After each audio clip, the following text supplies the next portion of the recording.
মূলা শাকের উপকারিতা। মূলা শাকে প্রচুর পরিমাণে ভিটামিন সি রয়েছে, যা অ্যান্টিঅক্সিডেন্ট হিসেবে কাজ করে দেহের রোগ প্রতিরোধ করে। এছাড়াও এতে molybdenum, potassium, vitamin B complex সমৃদ্ধ ফলিক অ্যাসিড রয়েছে। মূলা শাক অ্যান্টি ক্যান্সার উপাদান সমৃদ্ধ সবজি। মূলা শাক গ্রহণ করলে অ্যালার্জি ও হৃৎপিণ্ডের বিভিন্ন রোগ থেকে সুরক্ষা পাওয়া যায়।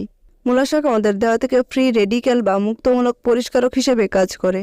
মূলা শাকের উপকারী উপাদানসমূহ শরীরের অ্যান্টিঅক্সিডেন্টকে সক্রিয়ভাবে কাজ করতে সাহায্য করে, ফলে বিভিন্ন ধরনের ক্যান্সারের আক্রমণ থেকে এটি শরীরকে রক্ষা করে থাকে। মূলা শাকে বিদ্যমান ফাইবার দেহের ব্লাড সুগারের পরিমাণ নিয়ন্ত্রণে রাখতে সাহায্য করে।